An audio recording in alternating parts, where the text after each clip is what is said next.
La planète compte seulement 3% d'eau douce. Ces 3% doivent satisfaire les besoins de 7 milliards d'habitants. Des usages extrêmement variés, que ce soit l'hydroélectricité, la pêche, l'irrigation, la production d'eau potable. Tous ces usages sont soumis à des vulnérabilités nouvelles.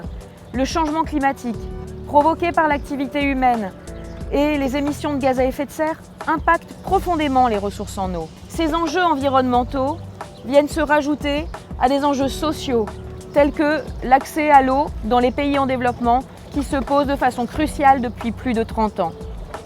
Alors justement, la problématique de ce cours va être de s'intéresser aux enjeux institutionnels et aux enjeux de gestion pour pouvoir appréhender l'avenir de la ressource en eau de façon plus sereine dans un contexte de changement climatique. Tels sont les enjeux cruciaux que nous aborderons dans ce cours.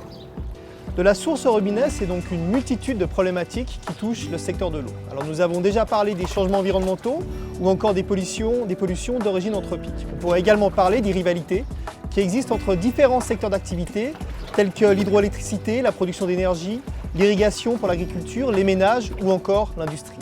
Soit un ensemble d'usages qui sont tous dépendants d'une seule et même ressource, une ressource certes renouvelable mais qui demeure néanmoins limitée.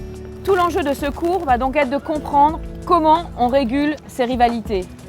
On va l'analyser dans une dimension intersectorielle tout d'abord, entre les différents secteurs économiques qui puisent de la ressource en eau, l'agriculture, la ville, l'urbanisation, l'énergie, mais aussi dans une perspective d'interdépendance autour des grands bassins versants. Ces grands bassins versants ont eux-mêmes une dimension transfrontalière et posent les cruciales questions des relations entre États.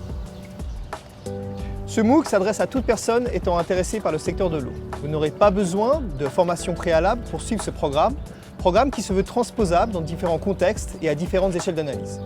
Nous vous proposons de simplement suivre votre curiosité et votre envie de mieux comprendre les problématiques qui touchent le secteur de l'eau. Nous espérons que cette introduction vous aura intéressé et encouragé à suivre ces modules. Et nous nous réjouissons de vous retrouver nombreux et de vous accompagner dans la suite de ce cours.